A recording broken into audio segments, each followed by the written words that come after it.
Welcome to The Growth Seat, presented by Granite Creek Capital Partners. I'm your host, Dhani Jones. Each episode, we sit down with the leaders, innovators, and change makers shaping growth across the lower middle market and explore how vision, capital, and collaboration drive lasting success. Today, I'm speaking with Mike Ray, an operator, investor, and longtime leader in the agricultural industry. Mike has spent decades building and scaling businesses across livestock, animal health, and ag-adjacent sectors, including founding nutrition physiology and growing 5R companies into a diversified operating platform. He now serves as an operating partner at Granite Creek Capital Partners, bringing an operator's perspective to portfolio companies and boardrooms.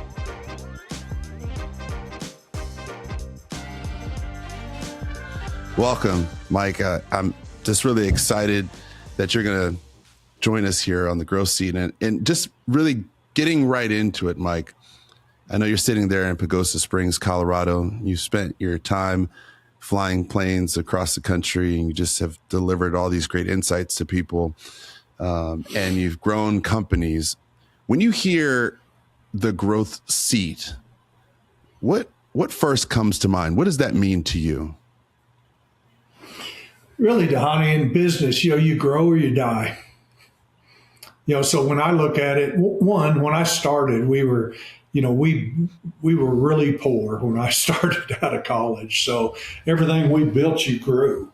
And, you had to take risks. You had to take challenges. You couldn't be afraid to do things, and you had to work hard. A guy told me one time, you make a living 8 to 5 and you make a fortune 5 to 8. And, I take that with every company I've ever done. We're going to work. We're going to do things. We're not afraid of taking risk and not being crazy, but risk is your friend, because a lot of people don't want to get in it. And that's where the rewards are when you take risk. What pulled you into agriculture in the first place and livestock in the first place, and prompted you to take your own personal risk? How did I get to where I am? A lot of people helped me. But you had to be willing to work hard. So that's really what got me into ag. And then once I did it, I think a lot of guys that start companies are better owners than they are employees. I wasn't afraid to do it, and I wanted to make the decisions, and I wanted to push the growth. So when you think about that cowboy mentality, is that also sort of taking risks? Is that also part of the community that helps one another? How does that sort of framework contribute to your philosophy as a business leader? It's probably both of those. One, helping each other. I mean, you're dependent on a lot of people, and there's going to be people that pick you up and help you do things. And so, once you go through that, I have friends that have done so much for me in business, introduced me to larger opportunities, helped me. I own part of the largest commercial feed yard in the United States. We feed 108,000 head at one time. And my partners let me in. I earned a place, but it's because they let me in and gave me an opportunity I couldn't have got, by myself. And so, part of the Western deal, there's a lot of people out here that'll help other people. If you see a guy or a girl that, man, they're working, they're trying, they need a leg up, we try to help them. I like to hire those kind of people. The guys that want to be my boss or the girls that want to be my boss are good employees, because and they may have another company someday. They may leave. They may start another business, but they're the kind of people, if you can tie on to them and bring them with you, you're going to be successful. Well, I wish someone would give me an opportunity to invest in a big feed company like you have. I think that'd be really interesting. So anytime you want to just, pass that my direction, Mike, I'll take it. And, speaking of, feed, you founded nutrition, physiology. Yeah. In the mid 90s. And that was long before innovation in ag, really was a buzzword. But what problem were you trying to solve back then? At that time, there was a lot of thoughts about, hey, homeopathic or natural type feed additives in their place, but they were, the terminology would have been foo-foo dust. You put bacteria in a deal, no science behind it. I had a partner that was a microbiologist, and we thought, hey, if we built a company on data, just like a major pharmaceutical company does, that we can be successful. We built a market. There was no feed additives like that sold in the industry when we started, and we grew it. I mean, when we sold our company, we did business in almost every state in the United States. 90% of the fed cattle in the United States used our product. Dairies used our product. We did business overseas, and it was because we built it on data. We built it on science, and hired good people and did what we said we'd do, and our customers appreciated that and stuck with us. Were there a lot of people that also looked at you when you decided to do that and said that you might have been crazy for taking that risk? My best friend's a nutritionist, probably the largest cattle nutritionist in the United States at that time. And I went over to his house and was telling him what I was thinking that I was going to do. And he told me that would be the stupidest thing I could ever do. I was crazy. I was going to go broke. Don't do it. My wife will be worried about you. But it worked. Well, sometimes it's the crazy ones that you need to sort of, give the keys to in order to kind of innovate, because they're the ones that are going to take the chances. They're the ones that are going to get on horseback and just ride west, or they're the ones that are going to all of a sudden, go into the garage and come up with new and amazing ideas that are the game changers in the world. I think that speaks to that same cowboy philosophy that you talked about at the very beginning. And, as you think about, 5R companies, which has grown into a diversified platform, you have livestock, farming, cattle, transportation, senior living. You're going to have to explain that to me. How did that evolution take place? My wife, well, when we sold our company, I was too young. I'm not very good at sitting around. I get bored doing nothing, and I enjoy business. And so the guys, when I sold NPC, I sold it to a private equity firm out of Dallas. And we worked with them for another 6 years, and I liked them. I enjoyed it. I learned more. When you start a business, you're so busy paddling, trying to get things going, trying to survive, that a lot of times you don't look at the outside and other things to do. And so when we sold to them, we bought back in, and they introduced me to having professional CFOs and introduced me to a whole bigger world, and I liked it. And so when I got out, I thought, that's what I want to do. So I'm going to find companies that I can buy, that I can see a pathway to success, to grow them, to do the same thing. And luckily, I knew Granite Creek.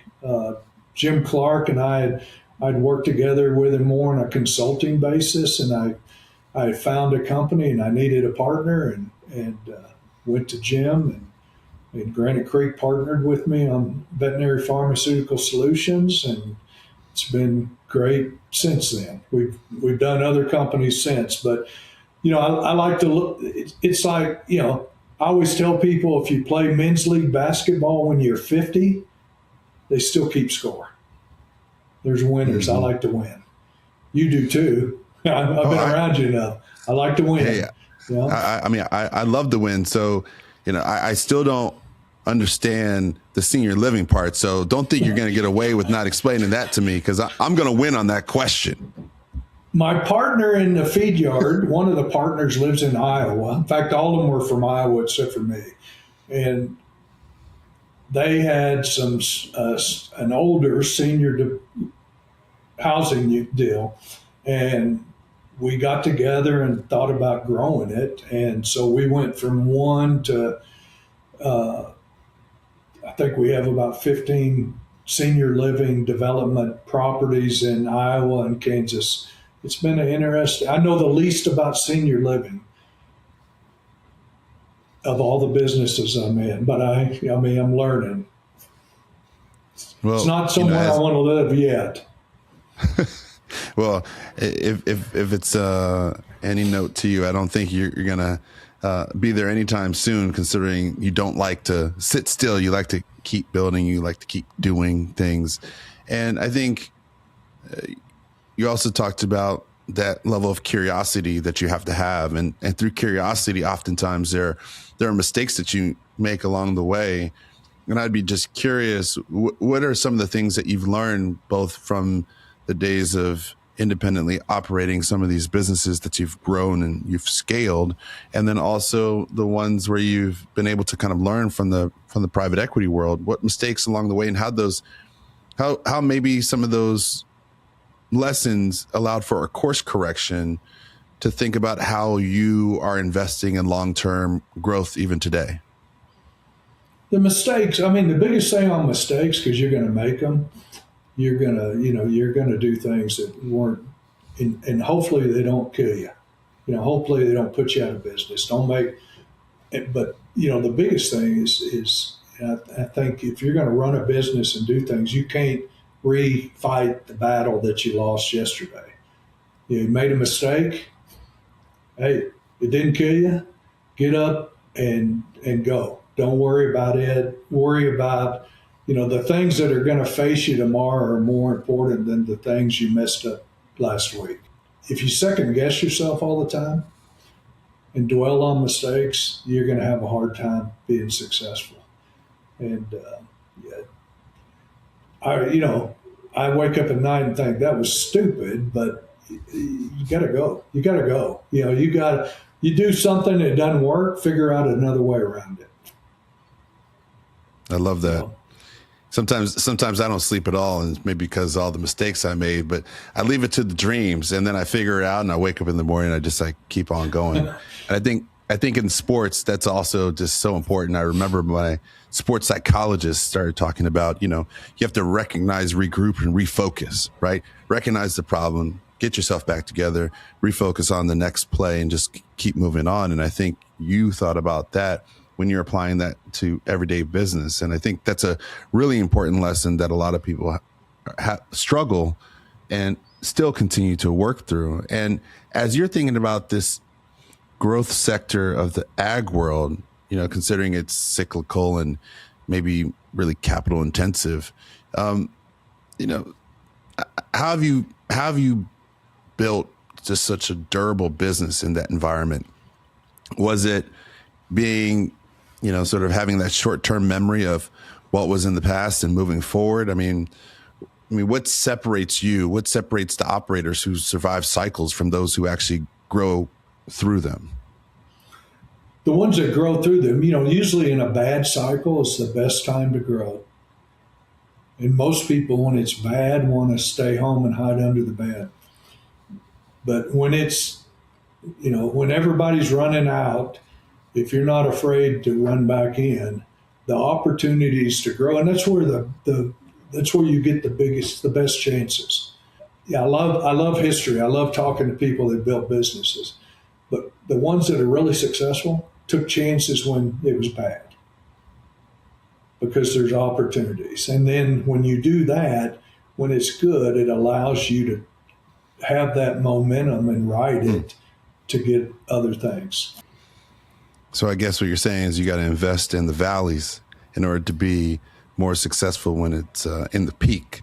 It's about doing the little things when everybody else thinks that nothing can move forward, and you just keep progressing, and then that becomes a benefit at a later date. And so now as you spend time on the investor side, which you've said that you've loved, and spend time with the Granite Creek team as an operating partner, working closely with the portfolio companies, how does your experience as an operator shape how you approach that role?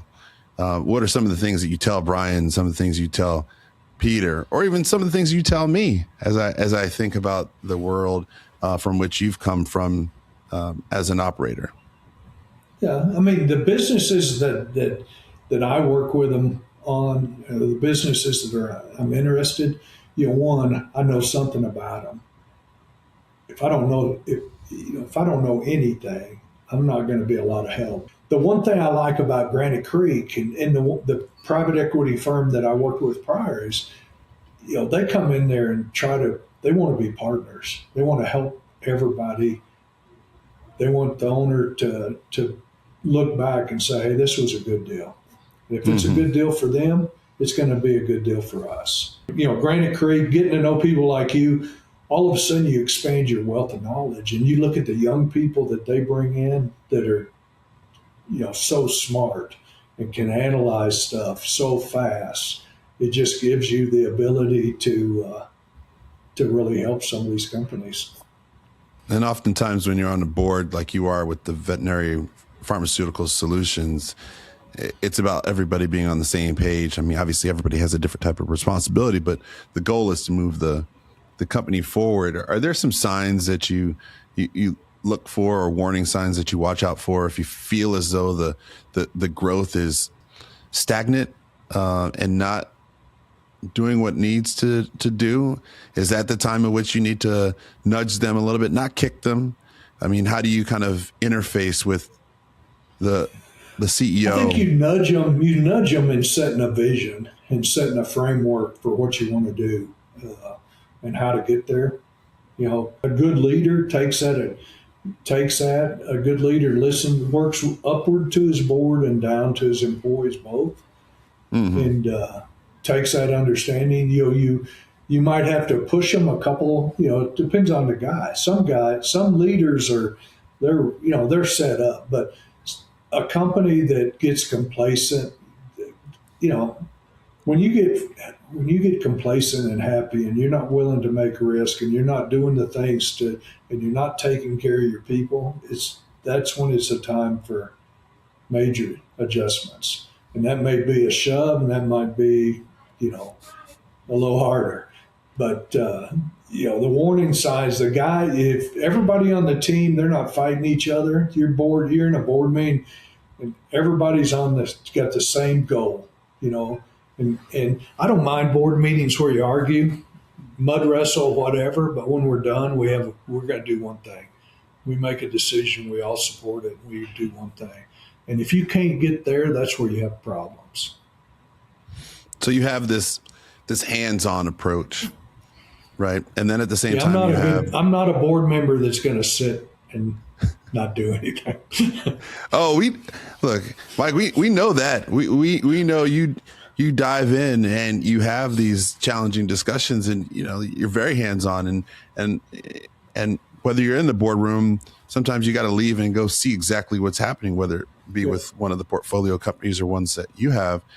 How do you keep that operational, I guess you call operational reality, front and center? And maybe what's the most common mistake you see companies and leaders make when they try to scale? How do you make a good strategic plan? One thing where you have a really good board and you have good people around you and you get input, but the guy, the CEO, whoever's leading that company still has to make a decision. That's what we're going to do.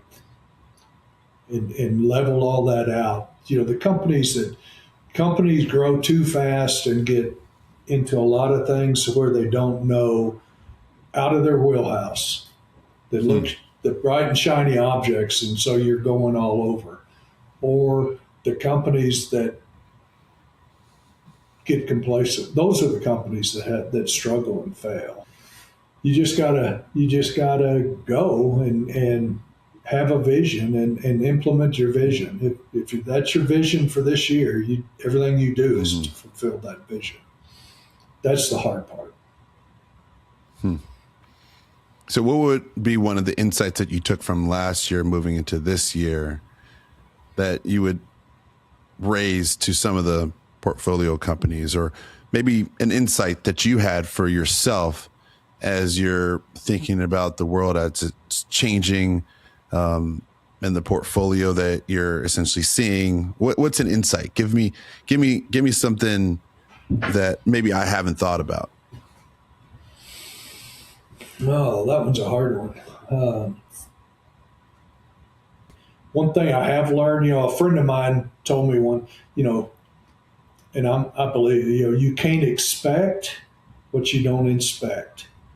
And I have to make sure as if I'm going to be an active board member and I'm going to expect results, you got to get out there and inspect it. You got to go out, help them. You got to lend hand and be involved. And that you can't get. We get a lot of opportunities to be on boards. We should be on boards where we can help them. So when you're thinking about these insights and where things are going, how do you align that with agriculture, right? In the ag value chain, where are people still underestimating risk?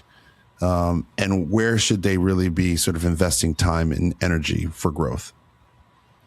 I mean, there's a lot of risk. There's the agricultural field right now has political risk because there's a guy in Washington that decided, we're going to get food prices cheaper. And when the president of the United States says something like that, it causes volatility in the market. And how do you handle that? And then regulation risk, and but I think that weather risk. That's the one thing ag has that a lot of companies might not is weather risk. But there's things you can do to minimize risk by hedging, covering your bets, hiring the right people. You're doing that all the time. If you're going to be successful in business, you're hedging, minimizing what could go wrong.